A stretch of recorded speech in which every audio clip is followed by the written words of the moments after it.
You're watching EVH and Gear TV, brought to you by Stewart Travel Guitars. See the incredible stowaway travel guitar at stewartguitars.com. Microphones for EVH and Gear TV are provided by Rode Microphones. And official Van Halen merchandise is provided by VanHalenStore.com. Here's your host from Ontario, Canada, EVH artist Eric Broadbent.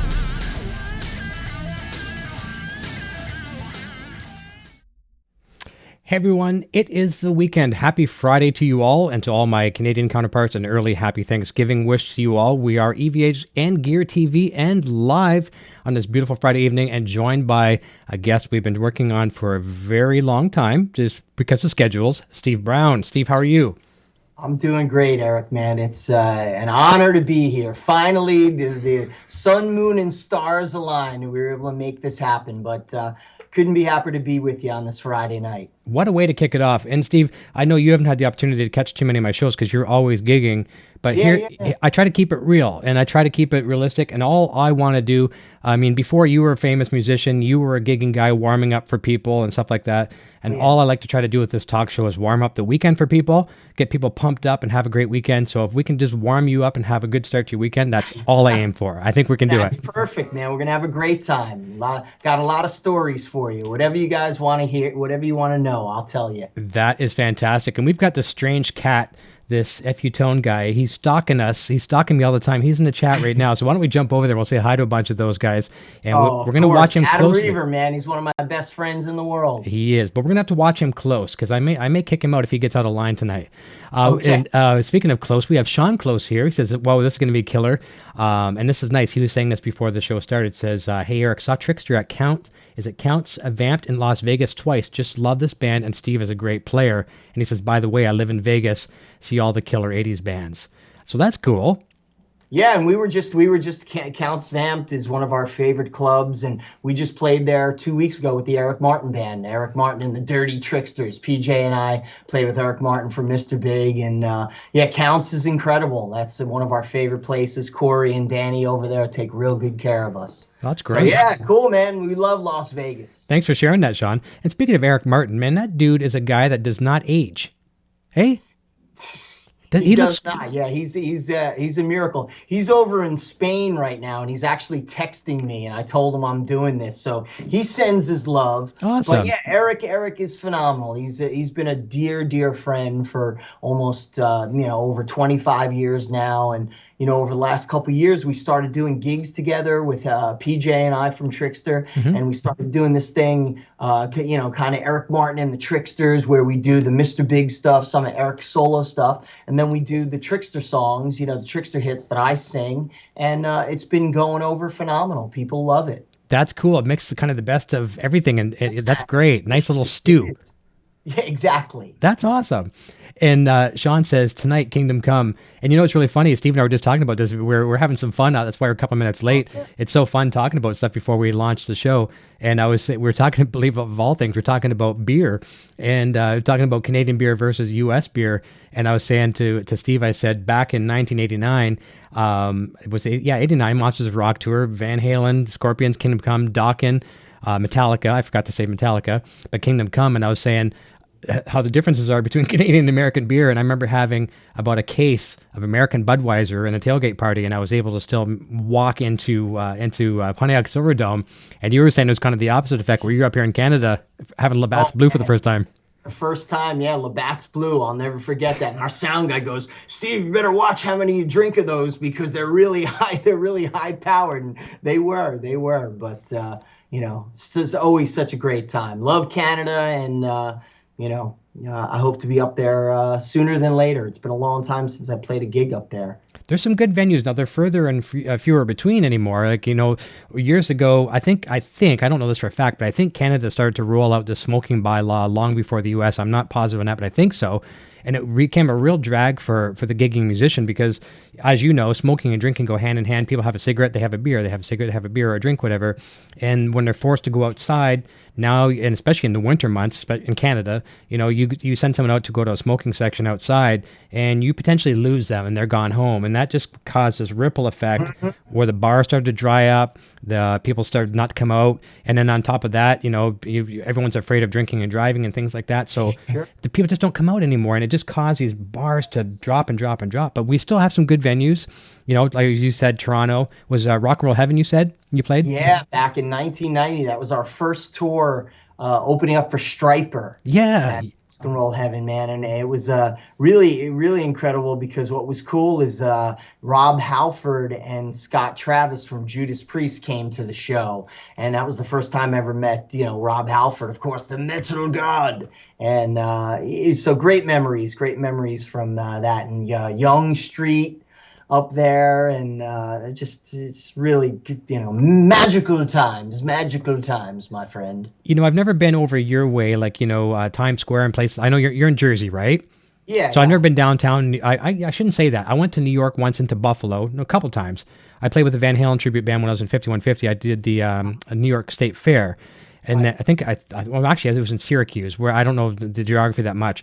And then the only other time I was in New York, I went across once at Niagara Falls. I literally got lost, and I was in a very scary area. And I turned immediately back, and I come back, and the border guard's like, "How long were you gone, sir?" I mean, they know how long I was gone. They saw my license plate number and everything. I said, "About 7 minutes, sir." And he's like, "Well, what did you do?" I said, "I got lost." And I'm surprised I wasn't searched and everything. But that was my only other New York experience. Oh man. Yeah. You got to come do the real New York City proper, and New York City, greatest city in the world. No offense. Yep. And just a magical, fantastic place, and New Jersey, where I live, and I've lived all my life. I'll live probably in New Jersey till the day I die. And New Jersey is one of the most beautiful states in America, in the world for that matter. You have ski resorts, you have beaches, you have great restaurants. Of course, great Italian food, bada bing, bada boom, So we got all that, the Sopranos, I got those guys on the street for me, so. That's perfect. I'm always well protected, I can tell you that. I bet. And I guess where I was going with that, I'm so easy to get sidetracked because I've never been able to take in, like, Times Square is kind of like, would be equivalent of our Niagara Falls, or like you said, Yonge Street. You can, as you probably know this, you could walk Yonge Street for probably 3 hours, and you walk tons of miles. You don't realize it. You're like, where'd we park at? And then you see the CN Tower, and it's just a little tiny stick in the distance, and you realize you've walked 10 miles, or, Yeah, it's crazy. Jump back to the chat for a quick second. We'll catch up with some people, then we'll jump into some questions here as well. So Carlo Santin, speaking of Canadians, he's a Canadian buddy of mine, very good friend. Nocturnal Butterfly is my beautiful better half, runs the chat very efficiently. Blimpus is here, and we're going to be sharing a lot of your links through the chat throughout the evening as well too, Steve. Daryl McMillan is here, everyone. Of course, I mentioned Adam from FU Tone. Painkiller is here. And Carlos Santin saying he likes stories. Let's hear some Van Halen stories. We're going to I promised everybody some great Van Halen content tonight. Timothy DePaul is here. Them Fuzzy Monsters. Scott Roos is here. Hello from Nova Scotia. So we've got a lot of corners of Canada covered today, which is great. Let me see here. I'm bad at scrolling in the chat, but I'm not doing too bad tonight. David Ennis is here. Bobby Clipper. Hey, Steve. Nocturnal Butterfly and all. Saw Trixter open for Kiss on the Revenge Tour. Now, that must have been fun. Oh, yeah. Oh, that was a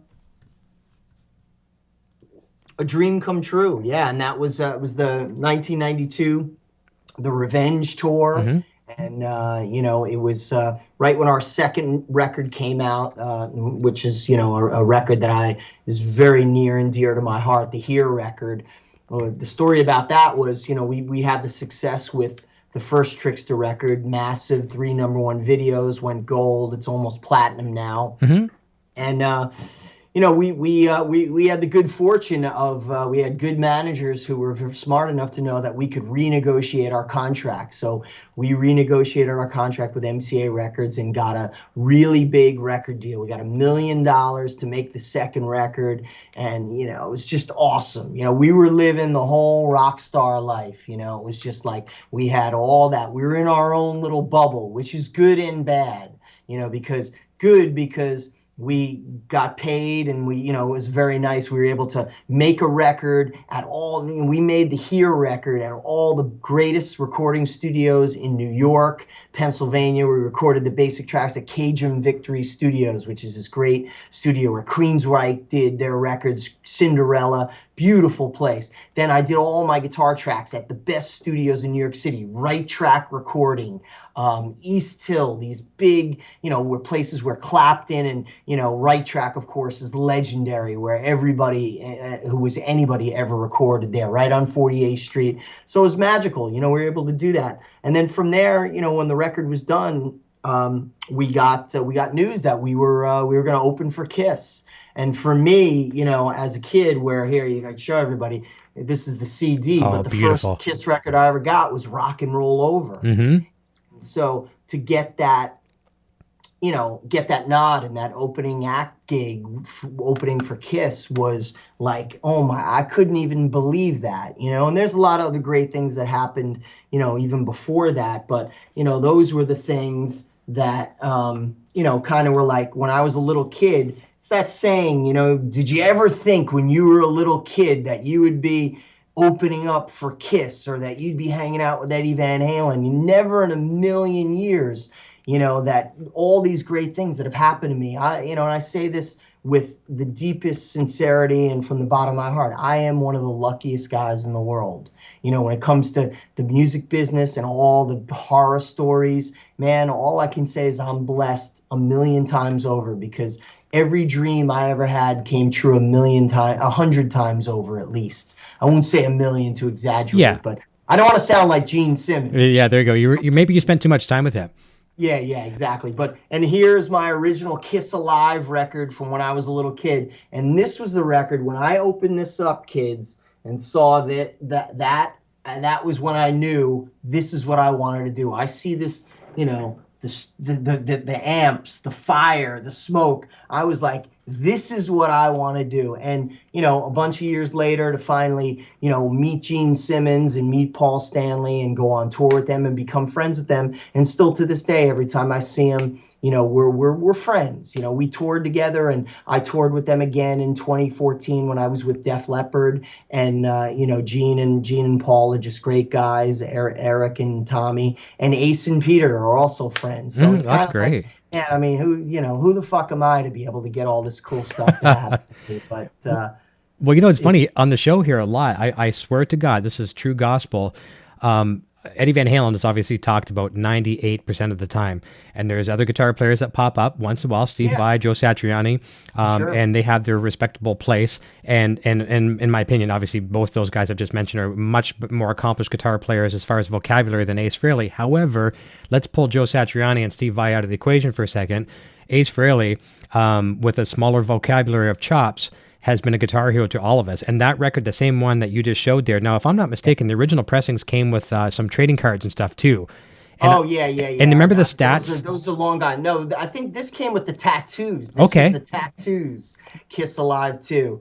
And but what's cool, I have the CD reissue of this, and the CD comes with the original tattoos. They did those. That's and very cool. I was like in 3rd grade or whatever, and I remember when I got the record, I put the tattoos on. And this is a true story. My mother still has the report card. My teacher in 3rd grade wrote on the report card, "Steven seems to be more interested in Kiss than he does his schoolwork."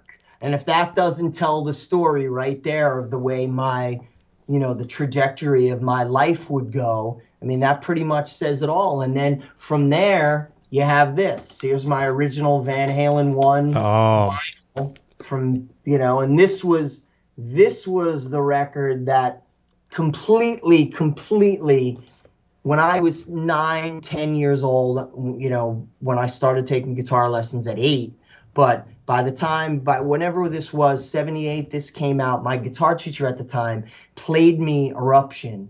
And that was the thing with Kiss Alive 2 and Eruption.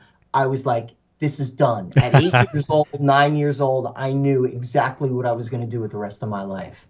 That it's set out for you right there. And I can see my little boy in you, because you met him off camera just before we went live. Yeah. And the same thing too, like he's a graphic artist, and he's a great musician for his age. And I'm seeing the same things coming home from the school. And as much as I want to get mad at him, from the teacher's like, well, Eric has more time to do this and he does this. I'm like, okay, I get it, teacher. You're the teacher. That's your authority. But I can see this talent, just like I'm seeing what you just said. And the same thing too. I skipped out of classes. I mean, I was typing class and computer class. We actually had typing class back in the day. Oh yeah. I skipped those classes because I thought I don't need to know how to type. I don't need to know anything about computers. Now that's my life. It literally pays the bills. You know, if I could have just paid attention, but you know what? It's so cool. And I watched an interview with you today, kind of a clipping. It was what I'm getting to here is I know why you made a success of yourself. It was behind the scenes of that metal show, and it was a bit of an interview, like talking about yourself and where you grew up and all that kind of stuff. And you said, and I don't want to quote you because I'm bad at this, but you said something along the lines of, you know, if you have dreams of getting into rock and roll to be, you know, a celebrity overnight and, you know, have, you know, 16 chicks at the same time and all the limousines and all that kind of stuff and be a rock star, you know, the chances of making it are this much. You probably have a better chance to make it in professional sports, maybe, but you went into it the fact that you love music, you played music because it was your passion. And one of the things I think was a killer quote is you said you spent more time with guitar than anything else, and it was your best friend.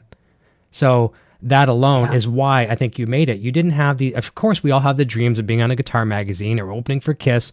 But that's a dream we all have, but we don't necessarily, you know, set our path forward just on that alone. You did it because you loved the guitar, and look what was the result of it.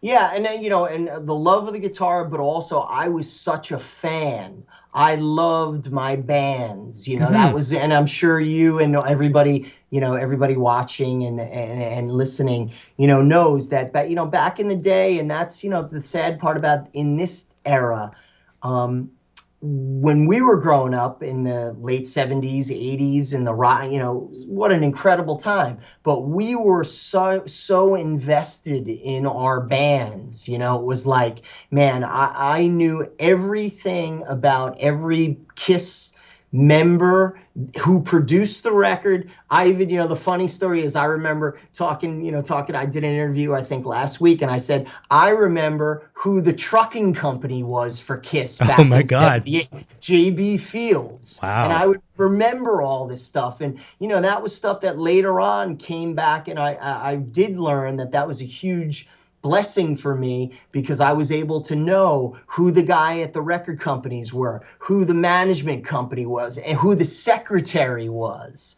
You know, I learned that from the Bon Jovi records and the Def Leppard records, reading, you know, who's their manager, who's their secretary. And later in life, you know, when Trixter took off, I got to be friends with all these people and meet these people and tell these stories. But that was also it. But yeah, I mean, music, you know, like I tell everybody, you know, and I give guitar lessons, and I tell the kids and I tell their parents, listen, if you're thinking your kid's going to be a rock star, you're in for a rude awakening.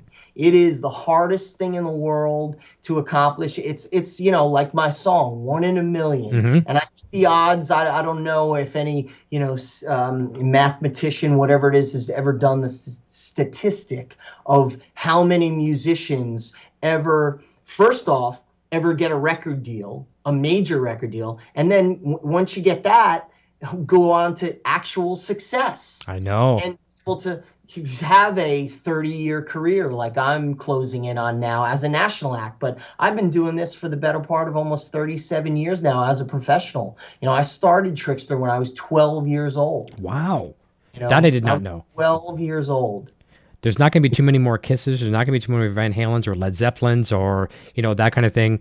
And, you know, we're talking on different shows here recently, too, talking about some of the solo guitarists like the Yngwie Malmsteens and things like that. And he did a bit of an interview saying, too, that there's, you know, the Yngwie Malmsteens, the Steve Vais, the Joe Satrianis, there's not going to be too many more of those, for the sole fact that there's some great talent out there, but they're not going to have the longevity that they've had, like you got, like with your band. And today it's even, take that equation you're just talking about for success. It's even harder today because now the labels they've swallowed each other up. There's only a handful. And a lot of times, you know, there's not the tour support there used to be. And, you know, there's nothing. Yeah. Record labels want all new bands. They want it. They want you to do all the work. Basically, you have to sell 500,000 records on your own and sell out theaters on your own before they'll even, you know, I mean, in this day and age, it's not even worth it to be on a major label. I agree. It's a totally different ball game. And, you know, with YouTube and with all the stuff on the internet, bands are just better off doing things on their own. And, you know, if they're lucky enough to get a hit hit radio, somehow something, lines up, then everything will work out. But I couldn't even imagine.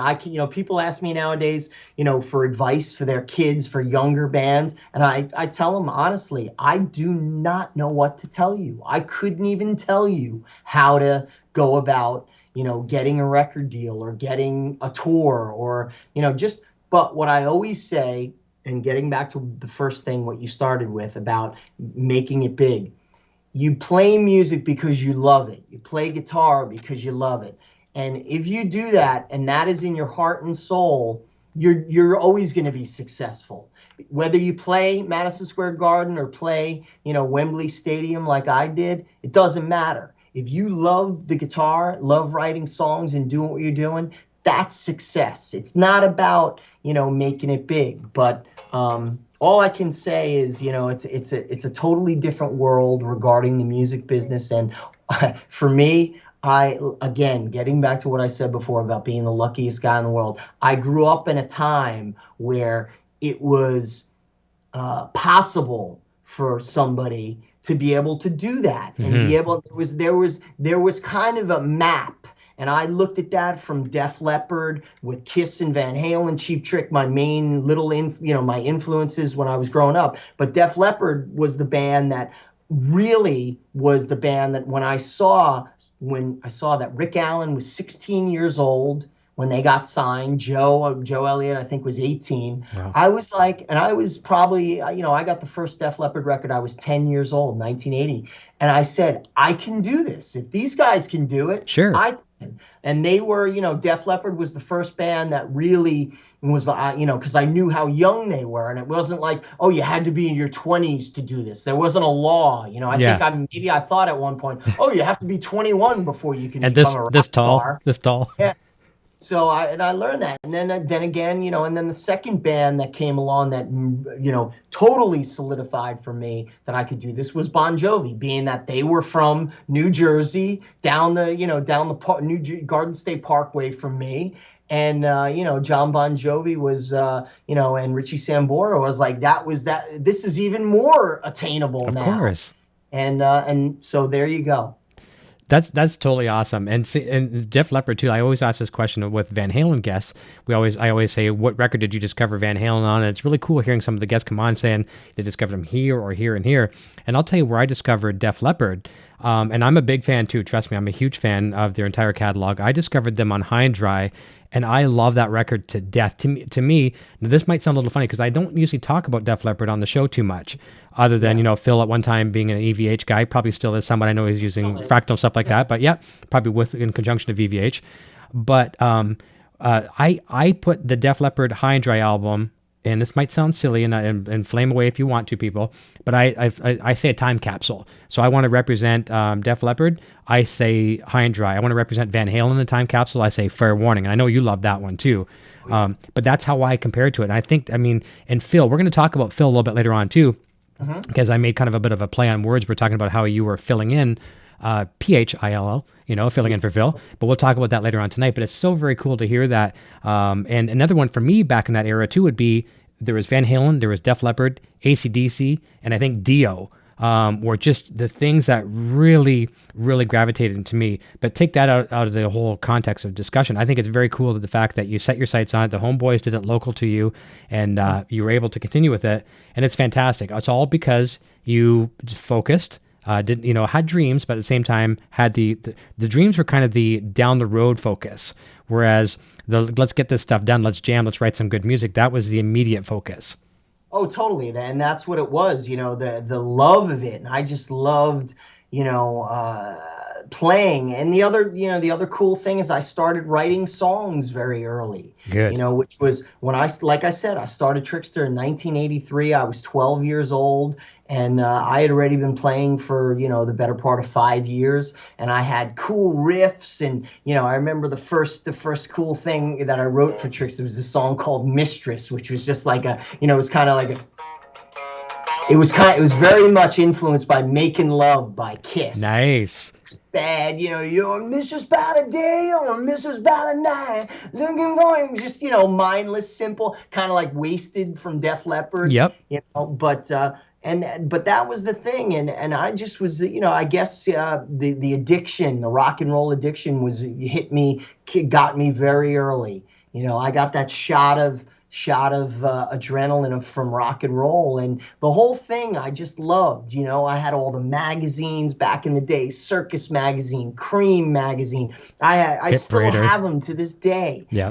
All the Kiss specials, the Cheap Trick, Van Halen, anything that was ever out. My mother used to drive me when I knew that there was a magazine out. She would drive me to all the different variety stores to find it that had the rock magazines. And I remember one time there was this very rare Kiss like Color Spectacular, and my mother drove, I think she drove 3 towns over. Wow. And we finally found it, and I still have it to this day. It was when Eric Carr joined the band. Okay. It was this, it was just, you couldn't find it anywhere, but lo and behold, my mother, who was the lady who took me to guitar lessons, for my first time in Maywood, New Jersey, Musically Yours. So yeah, just that was the whole thing, the love of everything. And that turned over again, what I said, how I would read, and this is how much I love vinyl and being able to, look at, the inside of Van Halen 1 and, read, and I was always a big fan. That's why I love the Kiss records. Van Halen was always very simple with their liner notes. Yep. There were never any lyrics.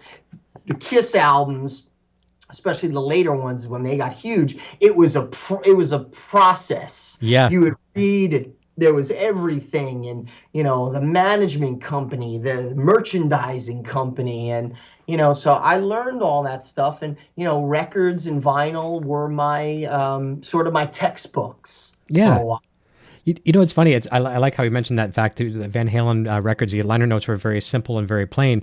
But what's so cool, and this is where the younger generation doesn't get this, and I'm trying to introduce my son to it now. We're listening to a lot of old vinyl, including Van Halen and some Frank Zappa, which is pretty cool. Some gifts from a friend where he's discovering old Frank Zappa catalogs on vinyl, and that's pretty trippy. But back in the day, I know you'd remember this, and I remember it just like it was yesterday. And literally, the very first vinyl when we got a new record player here again, and I'm not talking USB, into your stereo. I'm talking real vinyl with nice subwoofers and everything. The very first record I put on was 1984, and I'm listening to it with Junior, and for the first time, and I had small little tears in my eyes. Just, tears of joy, whatever you want to call it. Just as like, wow, I remembered exactly where I was. It was a time machine back. But here's, I guess, what I was getting at with the liner notes. You tell me if you remember this. There's maybe 200 words top to bottom on a Van Halen liner note, and that's including the trucking companies like you talk about, and the producers and the guys who bring food services and stuff like that. But yet, you listen to the music and you're reading these liner notes, and then you read those liner notes for the entire record. You stop reading, you go over and you flip the record, you continue reading, and it was an experience for the whole record. We don't have that today. No, it's a different world, and that's what it is. And that's what I always say. Thank God we grew up when we did, because it was for music, and especially for hard rock and heavy metal, it was the greatest era ever. I know. And so much fun, and and thank God, because you know what? And look at all the bands that are still out there, doing great concert business. I mean, the Def Leppard Journey tour is, it's going to be one of the most successful tours of the last 10 years. Yep. I mean, it's incredible, the business that these guys are doing, and so there you go. That's right. Well, you're an 80s guy, and I get blamed all the time. The only times I ever get any negativity thrown my way is like, Eric, man, you're stuck in the 80s. Get out of the 80s. I was like, if I'm gonna pick a time and I'm stranded, if I've got a DeLorean and I get my flux capacitor gets depleted and I'm stuck in 1986, well, I'm pretty happy.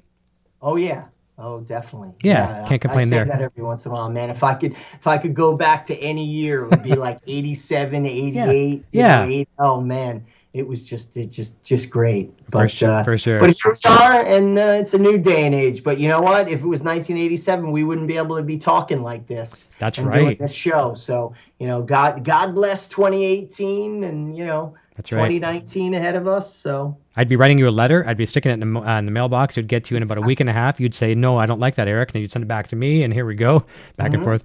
Let's jump over to the chat. And when we come back, here's where we're going to go next, because I see you're holding the guitar. My next set of questions is going to be for you tonight on the thumbnail. The graphic I use for you is one that you sent me. You're playing that really beautiful USA Wolfgang Custom, which is in the background of you. Sure. But you've got the USA Stealth. And I want to ask you a couple questions about that. So we're going to come back to that and you can show us. So over in the chat, David Ennis is here, Bobby Clipper. Carlo Santin's talking about rock and roll heaven in Toronto, saying, wow, spent a few nights in that place as a teen. Frank Rashad from Line 6 is here. Nice to see you, Frank. Happy to have you. Timothy DePaul. Thomas Santiago. Hello, Eric and Steve and everyone in the chat. Larry Olson. Hey, what's up, Eric?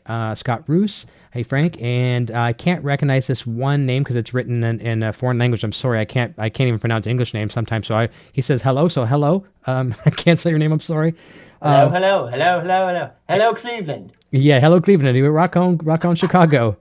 And I get the Derek Smalls thing all the time. So if you want to poke some fun at the Derek Smalls look, I can take it. Oh, there you go. That's good. I like that. I had Ian Thornley on the show the other night, and every time he was on the show, when it would cut back to my screen, he's like, dude, I'm sorry, I don't mean to laugh, but every time it cuts back to you, I just keep thinking Derek Smalls. I said, dude, you're like the 400th person that's told me that. I'm used to it. Let me see here. Scott saying congrats to Frank on the HX Stomp, and Steve and I were just talking about that off the air. A phenomenal product, and I'm talking about, just to go sideways just for a second. There's a lot of product launches from a lot of companies, and sometimes they go good, sometimes they go great, sometimes they lukewarm. But I think that launch yesterday was absolutely phenomenal, and I'm so proud of that team. Yeah, it's amazing. Yeah. Good for Line 6. Yes. Nocturnal Butterfly, my better half says, had to get a tissue that Room View brought. She was texting me as we're speaking. She loves your room. She's like, okay, she just wants to have a couple minutes in that room. Okay. Yeah, she loves guitars. And she knows a lot about guitars, and she always says she doesn't, but she does. Frank McDale says, greetings from the Southwest Georgia. We have beaches too, but no snow skiing and no Italian food. Thanks for joining us, Steve. He's a huge fan. DJ Asterisk is here. And Frank is also saying that album is one of my best rock memories. It's so amazing what Kiss does. And I'm going to dare, but shouldn't dare, but I'm going to say Kiss, and I'm going to say Nickelback. And I'm not going to say Nickelback as big as Kiss, but they're both hated in a lot of ways. Nickelback is our boys over here from Canada. Anyone can come and take them if they want them. I like them too. I'm not going to lie. I've covered their material in bars, and that's how Nocturnal Butterfly and I met. We're playing, Never Again by Nickelback. And she's like, She was a fan. She's like, okay, here comes another band going to ruin Nickelback. And it didn't happen. So cool. But hate Kiss or hate Nickelback, but you have to admit, you sing the melodies of their song easily. You don't necessarily remember the guitar solos, but you remember the hooks and the chorus and the melodies. Yeah. Yeah, I don't get the hate for Nickelback. I mean, I'm a fan as well. I think their records are great. My friend Brian Howes produced a couple of their records and worked with them, and I think I still use one of their the one record Mutt Lange did, that Burn It to the Ground. Yeah, that's a good one. I use that as a when I'm mixing for other artists. I use that like as a reference. Yeah. That's hot. But yeah, know what happens, man. When something gets so big, no matter what, it happens to everybody. It happened to Def Leppard, it happened to Bon Jovi. As soon as you blow up and you're in the masses, you're going to have people that are going to hate you. Yeah. Because it's always, how it is. Back when you were a kid, you always had, and if you discovered a band that was cool, and I remember back on the first Trixter tour, we were huge fans of King's X. Oh, right on. Nobody, they never really hit it big. They were like a cult band, but it was always, our thing. Oh man, we love King's X, and we got to play some gigs with those guys, and they actually opened for us at this festival back in 1990 or 91, man. And me and my singer Pete were hanging out with Doug Pinnick, and we were kind of going, man, we're sorry that we have to open for you. I mean, that you're opening for us. We love you, man. You guys are like our favorite band. And, that's the way it goes. When you hit it so big, people are going to hate you. Yep. And not even knowing why they hate you, just because you're big. Yep. That's the way it goes. And not that I ever want to get into, the one thing I never get into is politics and religion and race here on the show, but I'm just going to touch base without going deep into race. That's why people are racist, because they're afraid of what they don't know. You know what I mean? And so I'm afraid, so I'm going to poke fun. And that's what they do with music as well, too. I don't mean to ever compare music to racism and things like that, but it's when people are afraid of something, or it's like they don't know enough. And then the funny thing is, when people get to know you, okay, you're actually a cool dude. Oh, okay, I listened to this band. Actually, they're a cool band. They got a great catalog. Oh, I didn't know they played with so-and-so. And then you love them and you feel like an idiot.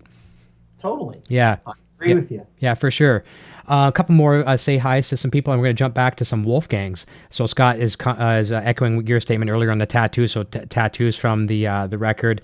DJ Asterisk Van Halen rocks. And Nocturnal says, the fan discussion, all your son draws is skulls. Why is that? And that's the thing. Yeah, here it comes home. And it's like almost, do you need to see a psychiatrist, whatever? Like, I think your son has traumatic experiences. No, he likes skulls and his mom likes skulls. It's just, we're a rock and roll, family, right? So of course the kid's going to do that. He was born, you remember those extra saucers the kids go in? Totally. I tried when he was 2 years old and those things. I played Van Halen bootlegs. I know you and I collect a lot of Van Halen bootlegs, and I'm playing all the bootlegs and stuff like that, and it wasn't for him. I popped on Joe Satriani, the first Joe Satriani at the in San Francisco. I forget where it was, but it was Stuart Hamm was in the band at the time. It was one of his first DVDs. Yeah. And the lights. And one of the first words he said of his mouth was JoJo. And as soon as the DVD would stop, more JoJo, more JoJo. I'm all right, man. Well, Joe Satriani's not too bad. Cool. And goes, yeah, so that was pretty cool. So that's our son. Let me see here. Let's go down a little bit further. And everyone's talking about the room. Even Frank from Line 6 is saying that room is sick. It's pretty darn awesome. It's a man cave that we'd all dream of. Scott Roos says, I bought Van Halen 1 after seeing pictures of Van Halen in magazines like Hit Parade, as we discussed. Never heard their music before that. And do you remember some of those big-ass posters that would come out of those magazines? Oh, yeah. Before I knew who Van Halen was, I've said this before, and I'm not ashamed to admit it because it was my naivety at the time. David Lee Roth, big poster, and it said Van Halen. He's got the big old hairy chest and his pants pulled down almost to his crotch, and it said Van Halen. I said to my family or friends, whatever, I was like, that Van guy is really weird. Yeah, that Van guy. I don't know if it was like Van Morrison or whatever, but I was like, that Van guy, and then I realized, oh, that's the singer in the Van Halen band. Yeah. But we'll come back and say hi to the rest of you guys and girls in a few moments. So here's my question. So we're going to talk about a couple Wolfgang guitars. Obviously, you're a huge supporter and user and artist of EVH gear brand. Yeah. And on the Stealth, almost since 1991. Fantastic, man. Well, I think I'm the oldest living endorser of EVH. That's pretty darn cool. Well, here's the question. I don't know, and I think I know the answer on this. So you're playing the USA Wolfgang Stealth right now, okay? And I'm going to switch over to your camera as I speak. Now, okay, so I'm seeing the purple graphics. Now, is that a purple futon bridge? It is. Okay. It is one of a kind. I'm the only one that has one, as far as I know. You got to ask Adam, but I think so. Yeah, this was, it was just one of those things where he had it, and I was like, man, purple's always been my favorite color, and one of my favorite colors. Mm-hmm. And it just was great. And then I had my good friends over at DiMarzio, Steve Blucher and the gang.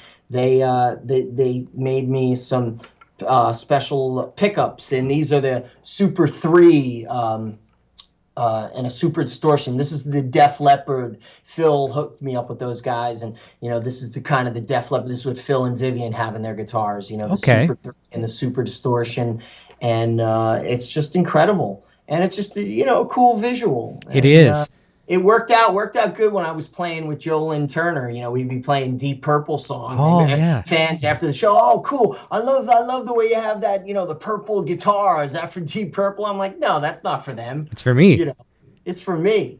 And this is my main road guitar for the last 6 years or so. It's just as we all know, these guitars are road dogs. Just you can do whatever, drop them, and I'm pretty hard on guitars. This guitar has been around the world numerous times and just never lets me down.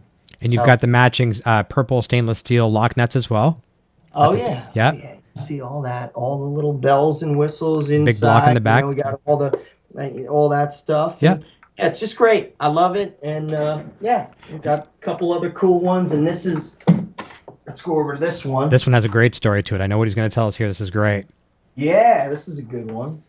this is the the EVH Custom, and this is one that I used for a lot of the Def Leppard shows. This is, because when I'm filling in for Vivian, Vivian's and Steve Clark were Les Paul guys. So it's kind of like Phil's got the, using the vibrato and stuff like that. So this is more, the Les Paul style. So we got the EVH, and this is a really cool chip. Was a chip over at EVH and Fenders. He sanded the neck down for me. And it's just an amazing, great guitar. Sounds incredible. Just does the job. And what I love about it most is on, guitars that are non-locking. I love having a tune-o-matic, with the fine tuners, this little bridge. So incredible. But a great story about this was a lot of people see this guitar and they go, oh, that's the guitar you used on Wembley when you played with Def Leppard doing the, the NFL thing in 2014. And funny story about that was, no, this isn't the guitar. It looks a lot like it, but I actually used, Matt Bruck sent me out because it was a short notice thing. Matt Bruck sent me actually Ed's heavy relict guitar that looks a lot like this, but heavy relic. And I used his guitar, and I also used his other. He had a white, and there are pictures of me playing it. It's a white relict EVH with a piezo that I used for Hysteria and for Foolin' with Def Leppard on those 5 shows that I did in 2014. There's some video of that. And that is another one. Those are Ed's personal guitars. So that was kind of cool that, Ed and Matt were able to take care of me with that and use those. But the difference was, which I found out when they sent me this for the 2015 tour with Def Leppard, I said to Matt, man, I'm like, wow, this guitar is really heavy. And he goes, yeah, because Ed's is basswood. So he has a custom that's a lot lighter because it's basswood. And because this guitar is very, very heavy. Like mahogany? Mahogany. And that's why the tone is so good. But that's the funny story on that. But this guitar is, beautiful. It is. And that one you're talking about, the one that was custom that you physically played, that was at NAMM when they were unveiling the custom series. And, it had Eddie's signature on the back. He always signs them off to Chip saying, okay, good to go, or whatever it said, and then he would date it and sign, Eddie Van Halen, whatever. So that was physically there. But I did not know, and I'm not ashamed to admit, I never claimed to know everything about Van Halen, far from it. And that's one of the things I love about this show is we can learn things from the guests or in the chat. And I didn't know that he had one with a piezo. So a piezo in the Floyd Rose or in a fixed tail bridge? No, it was a fixed tail. Okay. Fixed tail piezo, and there's some video. You look Def Leppard 2014. Some of the shows that I did, I used it. Like I said, I used it for Foolin' and for Hysteria, the song. Okay. So yeah, it's a cool. Yeah, and that guitar was cool. And what was funny about it is when Ed, I guess was it 2015 when they were out with Roth, he was playing that white relic. Mm-hmm. That was his main guitar for the tour. It looked a lot like that. Okay.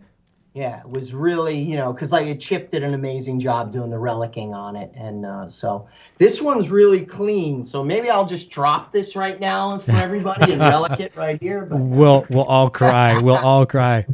Yeah, So obviously you've got, as we see in the background, we're seeing you've got the EVH 5150 stripe. Got the stripe. All the guys over there are great. Mike Tempesta and everybody at EVH and the Charvel guys, just they take good care of me. I like the matte finish on that one. A lot of people complained about the matte finish. And I love the matte finish. Me too. Because you know what? The cool thing I like about it, sadly, and I'm not sure where you are with this when you like keeping guitars clean, but I'm kind of a fanatic by keeping my guitars clean, and I go over them a lot. But the cool thing is with that satin finish, you can just take a polish cloth without any polish and just give it a wipe.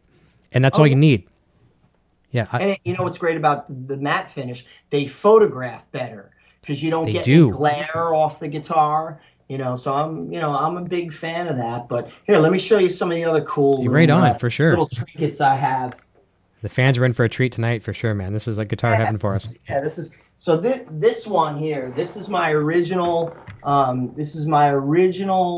1991 EVH Music Man. It was green. It's faded so much over the years. Yeah. But this guitar is just magical. And what's here? This is really cool. My buddy Artie gave me. This is an original Ramones guitar pick. Oh, isn't that something? Yeah. I think this is one I forget, but yeah. So this is this one, and this guitar I used a lot on the second Trixter record, the Here record, for the rhythms and stuff. Still an amazing sounding, incredible guitar. Gorgeous flame. And the neck, something about the neck. I have small hands, so the neck just really, really speaks to me, and I just love this guitar. And this is signed by Ed, and he signed this for me back in '92 when we were doing the second Trixter record, and very cool. It says, "Yo, awesome. Steve, you the man. Ouch, babe." That was our little thing. We would do the Sammy Davis Jr. thing. Hey man, how you doing? Could you? Ouch, babe. So that's that. And then here we have. This is a great story with this guitar. This is the Peavey, Peavey Wolfgang from probably '97. I think I got this one. That sounds about right. This was my main guitar for all the real fans out there. Remember my band 40 Foot Ringo that was happening after Trixter. It was a real phenomenal band. We should have taken over the world with that band, but we didn't. That's okay. Not today, anyways. This was a gold top. This was a gold top Wolfgang that Ed and the people at Peavey sent me, and it was my main workhorse for years. And then a couple of years ago, my good friend Mike Learn, who's a great guitar builder, great friend of mine, does a lot of custom shop work for Charvel and Jackson, incredible airbrusher, paint, does just phenomenal work. He was doing a TV show. He was doing a pilot for a TV show called The Art of Rock, and it was about, and then the other guy who was in the show was the guy Nub from Orange County Choppers, who paints a lot of drummers' drum sets, like Mike Mangini, Ray Luzier from Korn. Yeah. These crazy paint jobs. So they had the show, and they were like, "Hey man, you got a guitar that we could use to film for the pilot?" And to do to show them what we do. So I'm like, yeah, man, take this. And so what they did is I told them, I said, let's do kind of a Van Halen guitar representing all the years. So if you look closely, the paint has, it's got the white, black and white, it's got the black and yellow and the red. So it kind of represents all of the eras of, the great classic Van Halen guitars. And then recently, my brother Adam, we got the new FU tone pickups in there that are incredible. I agree. By the way, sound phenomenal. And, an FU tone bridge and all the bells and whistles. And, this guitar has been, we just put the pickups in about a month ago, man. And it is just unbelievable. I was going to ask you about that guitar because from what we're seeing, I wasn't sure because I'm seeing a yellow tinge. I wasn't sure if it was because lighting can really play tricks on you. So I am seeing the yellow. So that is literally yellow. Yep, I like that. Yeah, it's neat. And I moved the toggle. Yeah, that's a good thing. I'm still, sadly, I'm not a fan of the toggle up here, but it is what it is. But on this one, we were like, yeah, screw it. Let's move the, put the toggle down there. But this guitar, I've been using this on gigs, and it just screams.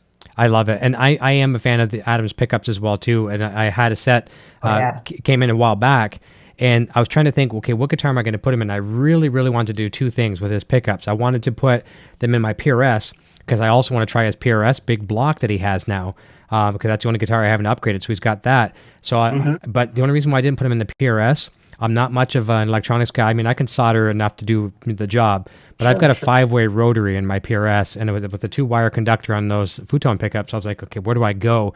I'm like, so what can we do that's a little simpler? And unfortunate for me, but fortunate for Junior, we put him in his Gibson SG. Kid's got cooler guitars than I do. And man, oh man, does that guitar sing. And I'm measuring all guitars, like from this point moving forward, all guitars are compared to my Wolfgangs as far as those pickups. I love a hot output pickup. and I put that pickup on a pedestal. And, anything else is going to be, judged accordingly. And Adam's pickups, I was like, I'm sold, man. Like, I mean, nothing is being like, I'm not compensating for anything. I'm like, okay, I can get by with this. It was stellar. Oh yeah. Yeah. Phenomenal. Yeah. No, that's fantastic. Well, that's a great backstory on the guitars. Now, here again, too, I mean, I know you've probably had the opportunity to meet Eddie Van Halen multiple times. I've only met him 3 times in my life, and it's been way so far in the past that it seems like it was forever ago or even a dream. You've met him on numerous occasions. Any kind of cool stories you can share with us? Oh, I mean, yeah. I mean, the first time I met him is pretty much the coolest story because, it involves so many other people and so many just incredible experiences. So it was NAMM 1991, the NAMM show out in Anaheim, California. And Trixter, we had a #1 video on MTV. So I mean, needless to say, we were out there. I think the whole band was out there. We were on break from tour. We were just about to go out on tour with Poison and Scorpion. So we went out to NAMM and, talking to all the endorsers. I think at that time I just started getting endorsed by Hamer Guitars, which is another great company. But needless to say, it was one of the nights we got invited to to one of the parties, and it was Spinal Tap was playing. Oh, wow. And it was like, oh my God. And, getting back to Spinal Tap on the first Trixter tour, the first couple months, we watched Spinal Tap, I think, for like 35 days straight. We were watching every night after the show, and it was just, it was our thing. We got to get back into the bus and go to the next city, put on Spinal Tap and just, have some drinks. And it was just, part of and every band, we all have the stories, and still to this day, when I'm with the Def Leppard guys, it's all, before we go on, are we doing fucking Stonehenge tonight? No, we're not doing Stonehenge tonight. We're doing, just all the jokes, it never ends. So I get invited, and go to this, and it's awesome. As you can imagine, everybody who was at NAMM, musicians, famous and not famous, wanted to be at this thing. So we were lucky enough to get in, and it was just, like I said, a who's who of everybody. And I remember being there, hanging out, and I was standing there with Steve Lukather and Nuno Betancourt and Andy Timmons, I believe, and Bruno from Danger Danger, and just all of our friends and guys that you just you try to look and you go, oh, that guy, there's so and so, because I was still kind of green at that time. I mean, for us it was cool because we had a #1 video on MTV. Give It To Me Good was still ripping up the charts, so we kind of came in and like, oh, everybody was like pointing at us, so that was neat. Spinal Tap came out and they were playing, and and then my producer Bill Ray was there, the guy who produced the first Trixter record. He goes, Steve, I want you to meet Andy Johns. Wow, yeah. Andy Johns, and at that time they were working on the For Unlawful Carnal Knowledge record. And so I go over and meet Andy, and Andy, really nice guy. God bless him. And he was, oh, congratulations on big tall guy. He's drinking something, just really sweet. And then he goes, oh, have you met Matt? And Matt was there with him, Matt Bruck, and that's where Matt Bruck and I became friends. And Matt was, being that he's a Philly guy and from the East Coast, he was a fan of the band, and, just more like, hey, man, that's really cool. We were kind of, around the same age. And then and that was it. And we just watched the show. And then the next day, I'm walking around NAMM, and I see Matt again. And he comes up to me. He goes, hey, man, what are you doing, after about 5 o'clock. I go, I'm nothing right now. He goes, meet me over, Ed's doing a thing tonight. Why don't you meet me over at the Marriott and at like 5 o'clock or whatever. And I did, and I walked over there, and he brought me in, and he told me what was happening. It was that NAMM Jam where Ed played with Albert Lee and Steve Morse. Yeah. And I'm just standing there, and he's setting up his rig, and he had, what was really cool about that gig is he had the first prototypes of the Peavey 5150 amps. Oh, nice. Yep.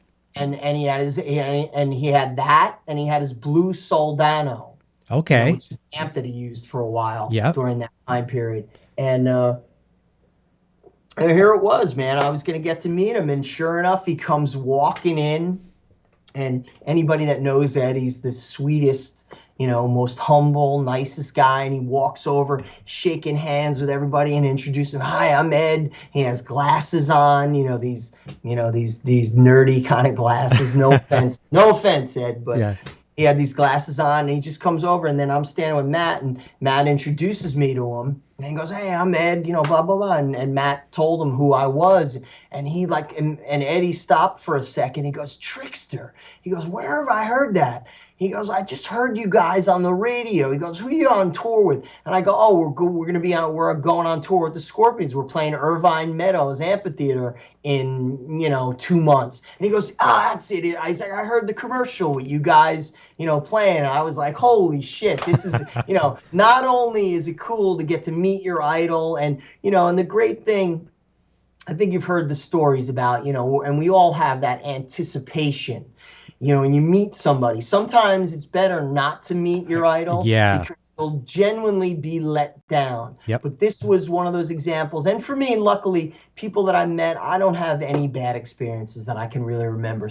But for me, meeting Eddie Van Halen was like, it was the coolest thing in the world, because for me, I had a #1 video on MTV. My band was kicking ass. He knew who we were. And he was just the greatest, coolest guy in the world. And just like, he's showing me his guitar, the music band he was playing. And I remember soundcheck, he was doing soundcheck, and he played the riff from Judgment Day. Oh, yeah. It's like, my God, he did the whole, he played the whole thing. And then he did the whammy thing. Go, go, go, go, go, go, go. I was like, holy shit, I'm standing here on the stage, and it was a heavy, heavy moment.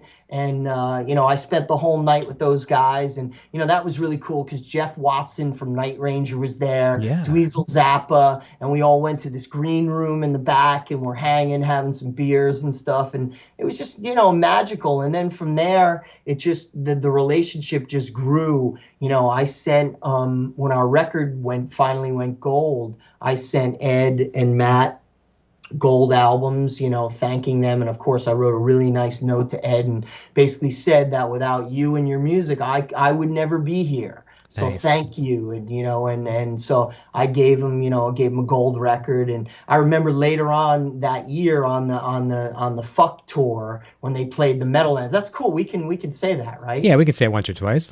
Okay.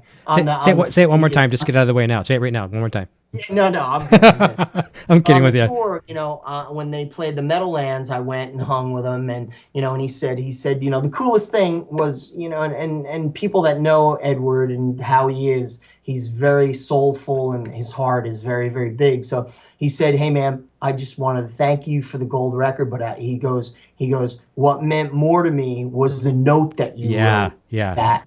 And that was the coolest thing, and that's where it just goes to show you, the difference of certain people. When and I sent gold records to other people that I've never gotten any response from at all. So it's kind of like that. But that was really heavy, and from there our relationship just we always kept in touch, and he gave me his phone number at the studio, whatever you need, and Matt would always take care of me, and still to this day we're all great friends. So that's really a testament to how real we are as people. It's just not a music business thing. And then when we were doing the second Trixter record, we were living out in LA. We were finishing the record out there, and we were Trixter. We were living the rock and roll lifestyle. We each had rented Mustang GTs, cruising down Sunset Strip, hanging out at the Rainbow, going to one-on-one studios in Burbank or wherever that was, West Hollywood, where Metallica was making their record. We were mixing. It was just insanity. The whole thing was just, I look back on it now. At that time it was just like we were just kind of like, oh, this is the way it's supposed to be. But looking back on it now, I'm like, this was just nuts. All these amazing things, incredible things that we got to do. So I got, Matt invited me one day. He said, "Hey, man, you got a day off? Can you go out? Ed wants you to come out and play volleyball out at the Malibu house." And I was like, "Oh, I don't have a day off, but I'm coming to that." Yeah, I do now. So we went out there. That was like a thing over the summer of '92, where Ed and Val had a beach house in Malibu. And so that was another cool thing. My first time ever going to Malibu, driving in my buddy's car, convertible, and we pull up to Eddie Van Halen's beach house on this cliff. It was just, it was nuts. It was nuts. And I just remember coming, and I just remember the first time I saw Ed that day. I saw Val, and Wolfgang was in diapers. Yeah. Wolfie was, a year and a half at that point, and Val's like making lunch or whatever. And Ed comes up with a cooler, of course, a cooler full of beer, Beck's and Heineken, and he's got a visor on. He goes, "Hey man, how's your record going?" And doing the whole thing. And we played volleyball and just had a blast, on the beach. And and another funny story with that was he was going that summer. John Bon Jovi rented a house 5 houses down from him, and he goes, "Hey, you're buds with John, right, Steve?" And I go, "Yeah, of course." John was, one of the guys that helped us out in the beginning, and that's another story. But sure. And he goes, "Yeah, I think John's gonna come over and play." And I was like, "Are you kidding me? This is like pinch me moment." Here I am in Malibu, California, on the beach playing volleyball with Eddie Van Halen and Valerie Bertinelli and Matt Bruck and a bunch of our other buddies, and just it was spectacular. And then after that, another cool thing was, we went up and, of course, we were, afterwards, we're just sitting down and, Ed cracks a beer. He goes, "Hey, yeah, have a beer, man. And yeah, you want a cigarette?" Now, I don't smoke, but he gives me a cigarette. I become a smoker. I guess I'm smoking now, So we're just sitting there, sitting on these like beach chairs, looking over this, looking over at the ocean and, blah, blah, blah, pounding. And he just asked me, "So Steve, how's your record going?" And, I just told him all about, sort of the ins and outs. We had some rough roads with it, with some things, all the typical stuff, making a record. Some of the mixes aren't good. And, it was just me and him going back and forth as stories. And he's telling me stuff about their records. And yeah, it was just one of those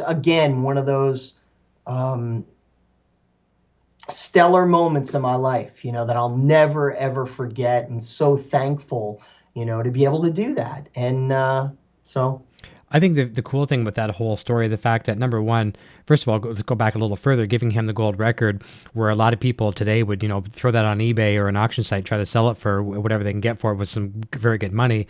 But the fact that he was more interested in a piece of paper that has no value, monetary value, but it was very sentimental to him, that's very, very cool. And I think that says a lot about his character, which is awesome.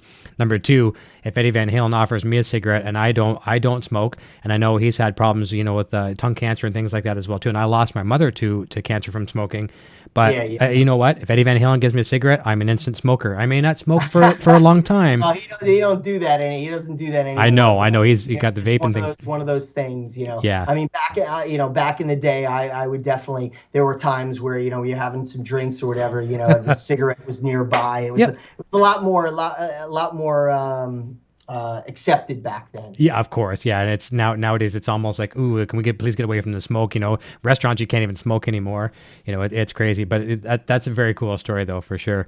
And the fact that getting to hang with John Bon Jovi and I mean, it's almost like if you were to fast forward that to let's say 10 years ago when Punk'd was a big thing, you were waiting for Ashton Kutcher to come around the corner and say you're Punk'd. You got the camera team there saying it was just all a gag. That's not Eddie. That's not Valerie. And that's not even John. You know what I mean? Yeah, there were so many moments in my life like that, where, sitting in the dressing room with Gene Simmons, on another great story on the Kiss tour. Nick Simmons was probably 3.5 years old, Gene's son, and he was out on the tour. And he was out for a couple of days, and Gene would bring Nick into our dressing room every night because we had junk food. Oh, nice. We had cookies, and we had on our rider, we had candy bars. And Gene, of course, has a massive sweet tooth. So he would probably bring Nick in there, just so he could get stuff. For Gene, yeah. Take whatever you want. But I mean, it's mind blowing, really, and that's why I love doing the show, because I don't really talk about this stuff that much. Yeah. Being able to share it with people, it's really, and it goes down to show you, and I will say this, Gene Simmons and Paul Stanley, no matter what you hear about them, read about them, they're two of the nicest guys in the world. And they've been nothing but great to me and my band. And when I was on tour with them with Def Leppard, when it was, I was rehearsing with them in 2014 on the Kiss Def Leppard tour, those guys were so happy for me that I was going to be able to get this opportunity to get me into the big leagues. That's right. Of playing with a band like Def Leppard. So, it was really, really cool. And again, Eddie Van Halen and all the Van Halen guys, all the Van Halen, Alex, Michael, and Sammy, because I spent so much time with those guys on those tours. They were all spectacular people and just the nicest. And that's really, I can't really say enough great things about them. Well, that's cool. Like you talk about sharing these stories, and these stories do need to be shared. Sometimes if you keep stories to yourself, they die.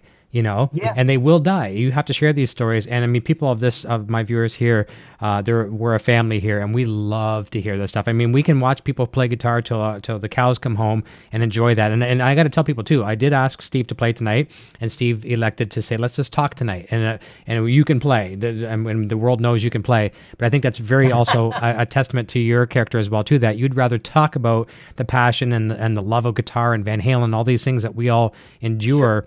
As opposed to, let me show you what I can do. And that's very awesome. But here's a good thing. You talk about Gene Simmons, and I'm really glad to hear you say good things about him. And he does get, a lot of negative press. But here's one thing I hear again, I'm not going to quote, but like Gene said in press, if you don't have haters, you're doing something wrong. Right? Yeah. Well, that goes back to success. Yes. When you become a band that becomes so big and so famous, you're going to have people that are going to hate you, even though they don't even know you and know nothing about you. They hate you. And it happened. I mean, believe me, man, when Trixter made it big, because we were so young, we had so many people that hated us. And I remember guys, after we hit it big, going to bars or restaurants and seeing guys that were in bands that were older than us. Oh man, why did you make it big, man? I've been doing this for 20 years. I should have made it big. And I'd be like, hey man, that's just the way it goes. And then, but I'd go, you know why you didn't make it big? Because you weren't that good. That's why. Mm-hmm. And say to him, tell me your story. Let's talk. I got time to talk to you. Let's talk about it. What did you do? Did you do this? What did you do? Oh, I didn't do this.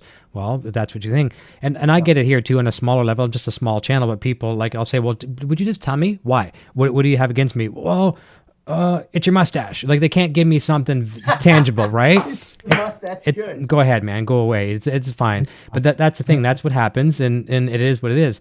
Let's go back over to the chat because I know I'm far from catching up with people. And when we come back, you elected on the Def Leppard thing. So I totally forgot about this. I knew that you had filled in for Phil, but I forgot that you actually filled in many times for Vivian when he was off.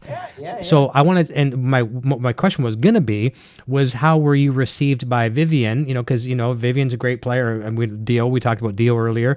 He was one of my heroes as a kid. So, I saw Dio and Dokken at the Meadowlands Arena. Amazing. So that's going to be the question when we come back. So we're going to ask how did you get the gig? It's going to be the question, and how were you received by both guys? Because you were stage left and stage right different times. I want to see how that went. So let's go say hi to a bunch of people. And I really apologize everybody for being behind. I'm so bad in the chat, but it is what it is. You know me by now. That's why I'm going gray. Did you asterisk? Definitely a killer setup there. Love the pool table back in Steve's room there. Nocturnal saying, I don't think you can force a child to do anything. I wish I could give you more of a tour. I wish I had another camera. I got my Kiss pinball machine. That's right over here. The original Kiss pinball machine. Oh, that's cool. Yeah, that's but I can't slide that out. No, we'll do another show with you, and we'll do a little mobile tour. I can help you arrange that. Yeah. Cool. So Nocturnal says, I don't think you can force a child to do anything. Freedom of expression will get them farther, in my opinion. Les Bellin is here saying, hello, Steve, Eric, and everyone. Great taste in guitar. Steve, rock on. Frank Rashatz agreeing to I think it's the statement about kids and their freedom of expression. Let me see here. A lot of people agreeing with her on that. And Carlo is a school teacher, and he says, I can tell you that you're correct. DJ Astric, I'd love to see the EVH 5153 in Helix, but then again, I'll just use my 5153 with Helix. And as you know, DJ, Line 6 is always bringing us new updates. Who knows what's coming down the road? We just sit there and, remain patient. But they're always pleasing us with every new update. It's almost like Christmas every time they bring something out. So who knows what's coming? It might just be a delayed unwrapping, but someday for sure. Let me see. DJ says, Dan Wilhite is here. Hey, Nocturnal Butterfly. DJ says, to me, making a music is to be able to pay all your bills, doing what you love, playing music. Sure, we all want to be rock stars, but able to do it on a musician full time is, in my opinion, is making it. Rudy Sarzo was on the show way back, probably about a year ago, maybe not that long, somewhere on there. And he's made a career of doing exactly that. He set out in music to be able to enjoy what he does, but put food on the table. And even back in that day, if it was a plate that they could share amongst the family, and that's all he wanted to do.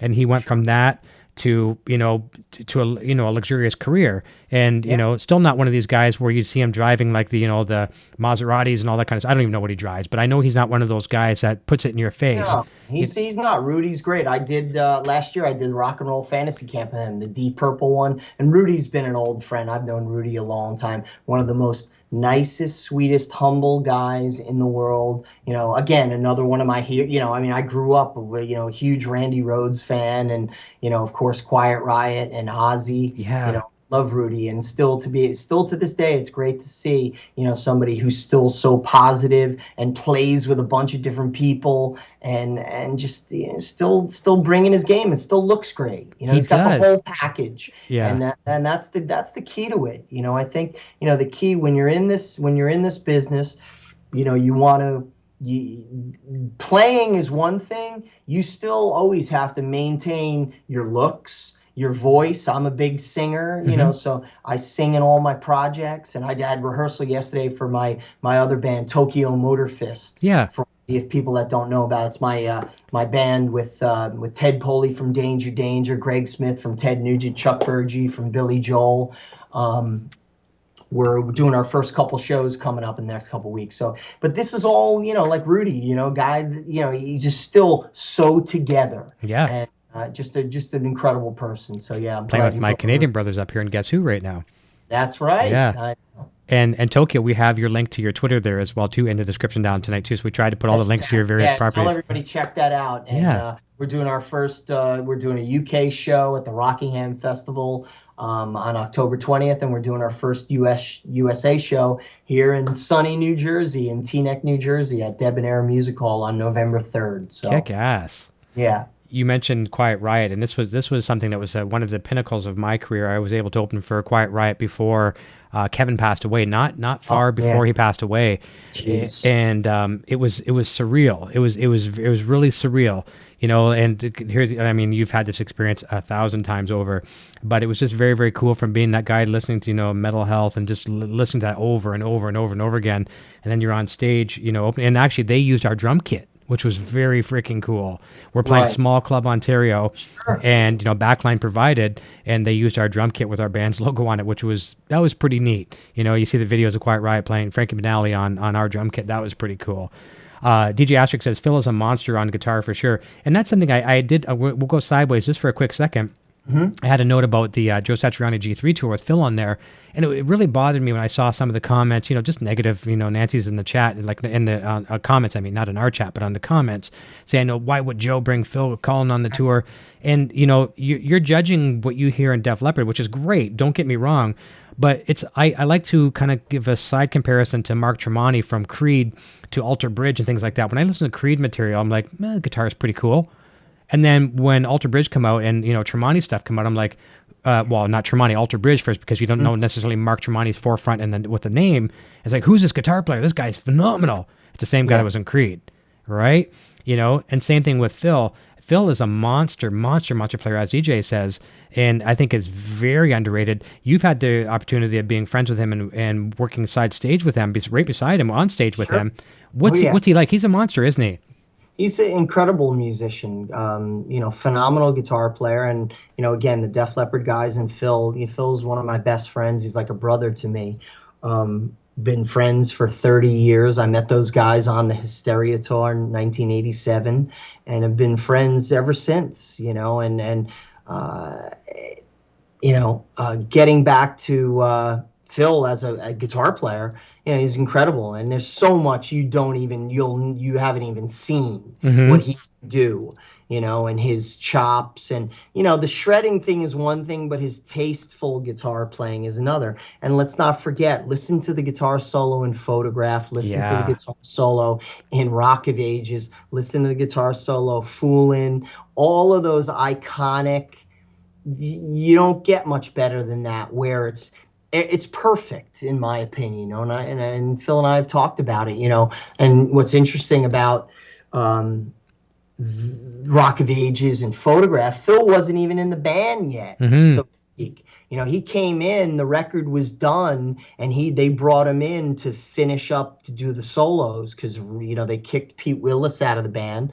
So, and he just came in and, listen, Stage Fright was the first guitar solo that he played with the guys. And that was the one that him and Mutt were sitting in the control room. He ripped that out in a couple takes. I mean, just incredible. And he just has a style, a unique style, and it's always there. But he's got so much other stuff. He's so well-versed, great flamenco player. He's a huge Al Di Meola fan. Nice. And just, it's just really cool. And, so on the G3 tour, I thought, anybody slags him, that's just stupid, because he was phenomenal. I saw him in Jersey when they played here, and it was incredible. And I was so happy for him because, he doesn't get the due as the guitar hero that he really is, as a lot of guys don't. But, he's playing a sold out stadiums and arenas for the last 30 years. So you know what, that's okay. He's got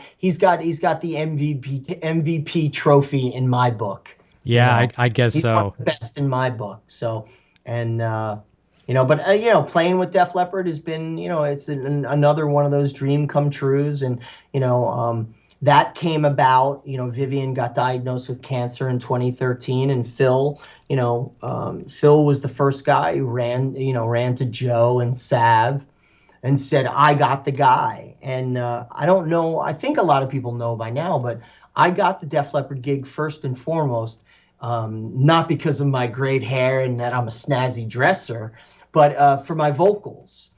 Phil and Joe were huge fans of the 40-Foot Ringo CD and, that thing. And Def Leppard, the one thing, and again, most people don't know, is that they don't can any of their vocals. All the vocals are real. And so there's a certain sound that you have to have. And luckily for me, I was born with kind of a weird talking voice, but that turned into, being able to sing, pour some sugar on me, and be able to have that voice. Yeah. Where you got Photograph, that Mutt Lange, that air. And that's and Phil was the one who recognized that. And we did a TV show a couple years in 2011 or 2012. We did the Mike Huckabee show on Fox. And that was the first time that Phil and I actually did something in public together, because we had played together at his house, in my house, and, jamming and singing and having fun. But that was the first time we did anything. And then after the show aired, Phil was like, oh, I can't believe how great our voices mesh. Yeah. And then, the guitar playing stuff was secondary, but and that's on YouTube. You can watch it. And that was the catalyst that when Vivian got sick and that there was going to be that need for me to fill in, that was the thing. And then, when I went out on the road with the guys on the Kiss tour, the first rehearsal we did, sound check. That's how we would rehearse. I'll get out on stage and we do Hysteria for sound check. That's the thing. So I'm like, okay, they put my in-ears in and gonna do my first Def Leppard sound check. And, I get up, I'm getting, ready to go. And I look over to my guitar tech, Wolfie, who's Vivian's tech. And I look over, and Paul Stanley and Eric Singer are standing there. No I'm way. like, you gotta be kidding me, man. I'm like, and I was cool. I was well prepared. I wasn't nervous, but I'm like, man, I said, God's looking down on me right now going, we're going to put you to the test. So I'm like, here I am playing my first song with Def Leppard, sound check. And there's one of my idols and friends, Paul Stanley from Kiss, and Eric Singer standing there watching me. I was like, oh my God. So that was it. And we did our, did sound check, and it was incredible. And luckily my buddy was out. He was sitting there. Nobody was allowed to take pictures, but he got one quick enough, and I'll send it to you. You can actually see like Paul and Eric in the back behind me. I'd love to see that. So it's a magical moment, and that's where it started. So I, in 2014, I did my first show with Def Leppard was in front of 90,000 people at Wembley Stadium in the UK for an NFL thing. And then I did 4 more shows with them on the West Coast. And then 2015 again, I filled in for Vivian. I did the first 4 shows of the, the Def Leppard Styx Tesla tour. Okay. And so I'm always there for those guys. They're family to me. And whatever they need. I told Rick Allen, I said, hey man, I can just teach me how to play your drums. I'll learn how to do that. I told Sav, hey man, I'll learn your bass parts, just so it's comfortable. But more than anything, the Def Leppard thing, above and beyond the music and everything and the show and everything, we get along so well. And those guys, a testament to Def Leppard and how great they are. There's a band who's been together for almost 40 years. They still share a dressing room. No one has a separate dressing room. We all chant when I was with him, and even when I was on tour with Vivian and the whole band, everybody in the dressing room, it's really is a family. And there's very few bands who do that anymore. I agree. That have shared dressing rooms. I agree. And speaking of family, we have other family members here tonight too. Melissa, Mrs. F.U. is here as well too. She's here somewhere. I think she might be using it. Yeah, she might be using Adam's account, but she's here somewhere. I'm just getting notes here sent to me. I have great production here helping me out. This is great for sure. And I watched a video, and I'll tell you about that in a second because I wanted to say hi to some people that are everyone joining in the chat is so important to the family here as well too. Frank Rashad is also saying, DJ, that's spot on. If you can do what you love and live your life, you are automatically a rock star. Les Bellin says, Dio, rock and roll will never die. He will live on forever. Let me see. So we have a link for the Trixter Facebook page. That's from Nocturnal Butterfly. Thank you. Hit Parade of Circus Magazine's Man, I Remember Those. That's from DJ Les Bellin. 80's the best. Nocturnal says YouTube is an amazing thing as well. I've seen some little Jimmy's, Eddie's, and the list goes on. Rock will never die. Neil Banbury is here. Hot Tub Time Machine. There we go. Go back to the 80s through the hot tub. There you go. There's some crazy stories that happened in the hot tubs in the 80s.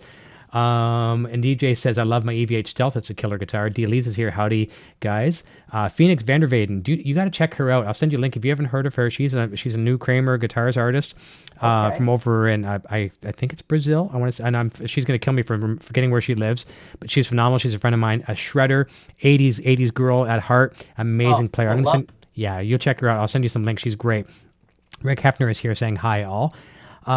So let's go. So the video I was talking about, I forget which, it was the one in Philly, and now you were filling in for Phil on this one. Mm-hmm. And I forget which song it was. I don't know the full Def Leppard catalog like I do with Van Halen. But anyways, it was your turn to take Phil solo, and you took it. And usually when, the new guy, and I mean, it's not fair to label you as a new guy because you've done a lot of dates with them, but still kind of the new guy, if we take a solo and it's like, okay, kind of cut short and let's go back to it.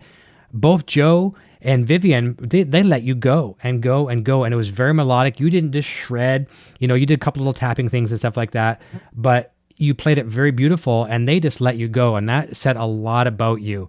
I think, the bottom line, that what happened this year, Phil had a family emergency. His wife, Helen, had some complications giving birth, and it was this was not planned. All the other things with Def Leppard that I've done were very, very planned, and that we knew when I was going to be there. This was on a day's notice. I got a phone call and said, can you be in Albany tonight? And I was there in 4 hours, and Phil and I went through all the stuff, and learned all the little parts. I knew all the things, but I had to learn certain stuff. And then of course it's learning the vocals and doing, because I knew all Vivian's parts. Now I had to learn all the Phil's parts. Luckily, the one thing I've said about Def Leppard, the great thing about this situation is they're one of my favorite bands in the world. So whether it's, Van Halen, Cheap Trick, Bon Jovi, Def Leppard, I know that catalog. If any of those bands called me to fill in, I could do it. You know what I mean? On a heartbeat. And I did it with Danger as well. I filled in, I learned 16 songs in 2 days for those guys. So there's a certain gift I have for that. But, for Def Leppard, it's being such a fan and knowing it, and the greatest testament to that was when I got up there to do these shows in this year. Phil was talking to somebody. He was talking to the band's trainer, a good friend of ours, Eric the trainer, and he said, Steve is the only guy on the planet who could pull this off. And pull it off. I did. We did the first show, Hershey Park Stadium, 27,000 people. Adam was there, and my wife and my daughter. It pretty much went off flawlessly.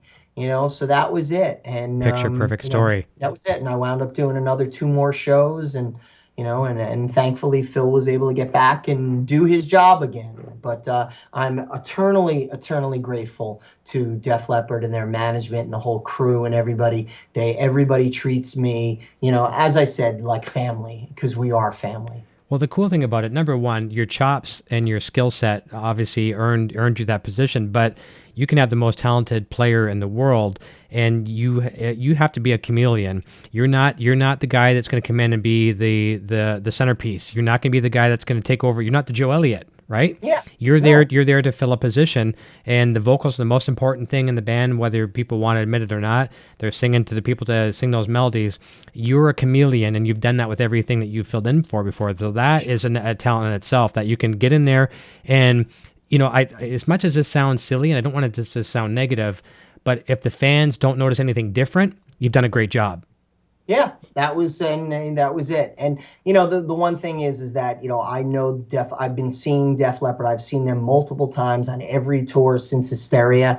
I know their moves. I know how every guy in the band, I know what they do, and I know how to act. Yeah. The difference is when I'm with Trixter or certain other things, I'm doing the Eddie Van Halen scissor kick jumps, stuff like that. That you don't do that with Def Leppard. No. Def Leppard is very much a cool, there's a certain look to it. Yeah. And, that's where it all fits in. And thank God, like I said, my brother Phil, he has the 100% trust in me, and all the guys do. They know that I will do my best and do a great Def Leppard show and be the best guy for that position. That's very cool. It's almost like that meme we've seen on the internet, like the drummer's at the wrong show. It's like a wedding band. You see that drummer just going crazy. That's what you don't do. You just don't do that. No, you don't. But you gotta be a part of whatever it is, and that's what I do. Whether it's playing, over the years I've done, luckily I've been blessed to do Broadway Rock of Ages. Thank you, Joel Hoekstra, for getting me in that. That was an incredible thing, and that taught me a lot about being in a role, because you have to play somebody and you do this. And then my main band is this 80s band that I play in, Rubik's Cube, this phenomenal 80s show, and we play all around the world, and that's totally different because we have choreographed, we're doing costume changes. So all of these things prepared me for a Def Leppard moment, or playing with Dennis DeYoung of Styx, or playing with Joe Lynn Turner, now playing with Eric Martin. You bring in, what you gotta be you, but also you have to be able to mold with what the band is. A lot of tools in that toolkit. Yeah, that's exactly what it is. And it's not only playing, singing, it's the image, what you wear, what you do, and most of all, the biggest thing is how you interact on the off time with the band members. Yes. And that is always, listen, man, I'm a personable guy. I love to make people have fun, I'm just a good vibe person. So that goes a long way. I think everybody realizes that. And, Joe Elliott and I and Sav and Rick and Vivian and Phil, when we're out together on the road, we have fun, man. I make those guys laugh, that's for sure. That goes a very, very long way, and the talent is just the icing on the cake. Exactly. We're just about a minute away from wrapping up, so I just want to go back through the chat very quickly, and because we have so many questions left, I know that's going to be an invitation back to have you back maybe after NAMM next winter, have you back, and we're going to continue, because I've got a lot of stuff for you. Just want to say hi to a few more people, because these like you being here, these people are friends and followers and fans. Family is what it is, are very important as well too. Darrin Moore, rock and roll, who's definitely an 80s guy at heart, a good friend, says, "Hey Eric, I've been watching the whole time, but through my TV, so I couldn't comment." No problem. He's studying. He's going through for a doctor, man. This is a young kid going through to be a doctor, and that's great. Keep it up, man. That's awesome. Wow. And he shreds on top of it. He kicks my ass 7 ways from Sunday. Oh, there you go. Wow, man, that's a real show off. Dr. Shredder, Dr. Feelgood or something. D. Lee says, "Update on my new EVH standard. It's become my new #1 thanks to this channel." Thank you, D. Lee's. Wolfgang Standard, I mean. Donnie McCullough is here. Thank you. And DJ Asterisk, King's X is killer. Frank McNeil, I love Doug and the boys, obviously. Doug Pinnock. And D. Lee's is saying, "Buy a Wolfgang Standard. You won't be disappointed." Let me see here. Liam Moen says, "D. Lee's, me too. Got mine based on my Purple Burst review." Thank you. That's awesome. And then Adam took we have 2 Purple Bursts here, one for Junior, one for me. And the EVH guys sent mine to Adam. Adam did the Futone upgrade there, put a kill switch in it. And I did an A/B comparison, and oh my God, that's a story for another day. But take a look at that shootout video on my channel. I will. It's cool. Timothy DePaul here. Garry Davlin is here as well too.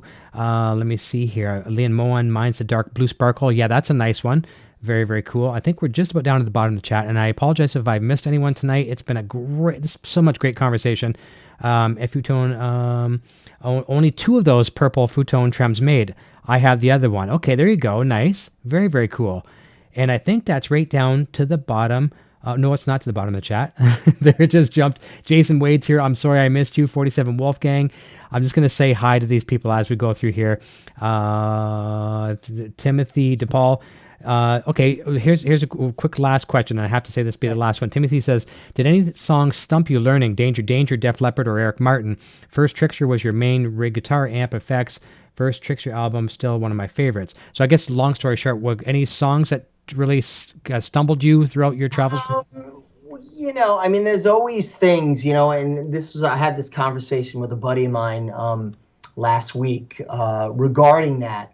When you learn somebody else's catalog, you're learning different boxes and shapes, and learning the Def Leppard stuff. People think it's so simple. Their stuff is very, very challenging. And this is coming from a guy, I can play pretty much all the Van Halen songs and a lot of complicated stuff. So learning the Def Leppard stuff, learning the Styx catalog for Dennis DeYoung. Some of that stuff was very challenging because Styx did lots of weird measures, where 15 bar things, and I wasn't used to that. But every band that I play with, there's always something that's a little bit of a zinger. The Danger stuff, man. Those guys are like family to me, Bruno and Steve and Ted, and I love those guys so much. And when I learn their material, if you listen to it, it sounds so like the Trixter stuff, I guess. If you try to learn it, it sounds so easy, but if you try to play it, you go, wow, there's a lot more to it than that. And that's, with everything, and that's where what's cool about it, when you listen to it, when it goes smooth and you just and there's nothing that goes like that, you go, wow, this is great stuff. That's the sign of great music. But when you go to learn it, you go, wow, there's a lot more to it.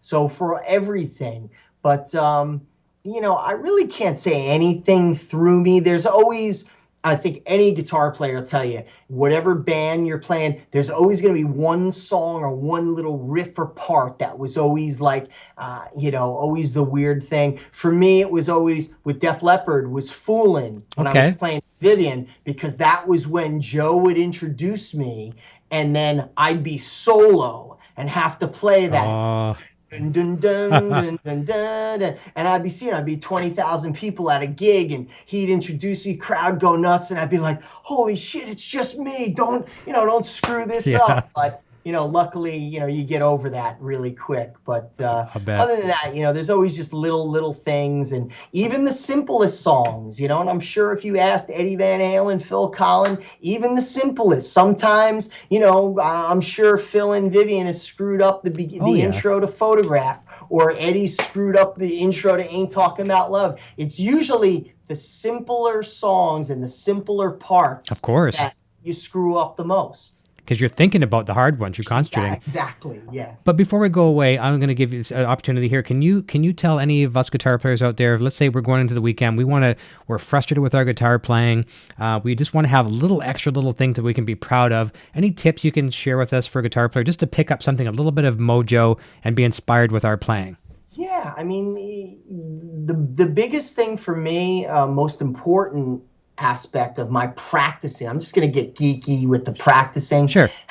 Get the metronome app on your phone. I swear by this. I tell all my students that I teach, and play to a click. Play to what I also really dig is on YouTube, those videos of backing tracks. Right.